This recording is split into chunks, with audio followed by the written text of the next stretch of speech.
Hello students, welcome in my class. इस video में हम जीव जगत के बारे में ही बात करेंगे। पिछली वीडियो में भी हम जीव जगत के बारे में कुछ बातें जान चुके हैं। अब हम इस वीडियो में जीव जगत में सजीवों का क्या अस्तित्व है, सजीवों का क्या महत्व है, किस प्रकार से सजीव इस जीव जगत में सर्वाइव करते हैं, उसके बारे में जानेंगे। जैसे कि ये वीडियो मैं आपको दिखाने जा रही हूँ, जो कि एक बीज के उगने का जर्मिनेशन का वीडियो है।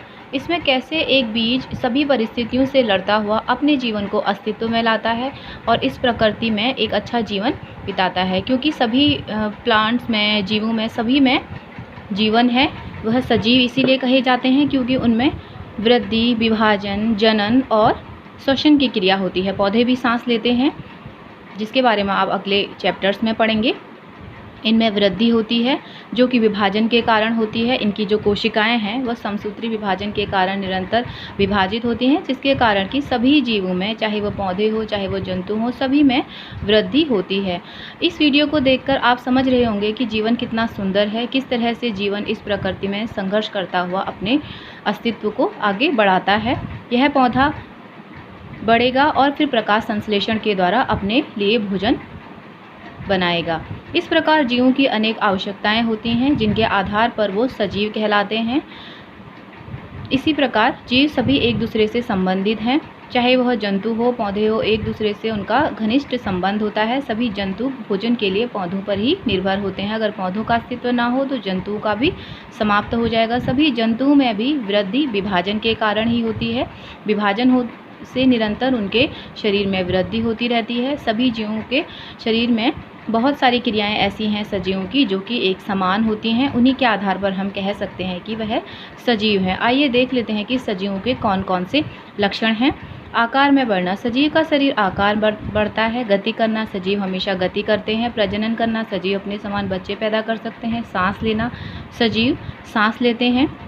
भोजन प्राप्त करना, सजीवों को अपना अस्तित्व बनाए रखने के लिए भोजन की आवश्यकता होती है। अपने परिवेश के प्रति प्रतिक्रिया, वह अनुकूलन की क्रिया दर्शाते हैं और कोशिका से बने होते हैं। अनुकूलित अपने आप को करते हैं वो अपने परिवेश के प्रति। जैसे अगर हमें, मनुष्य को भी अगर धूप लगती है तो वो छाँव की तलाश करता है।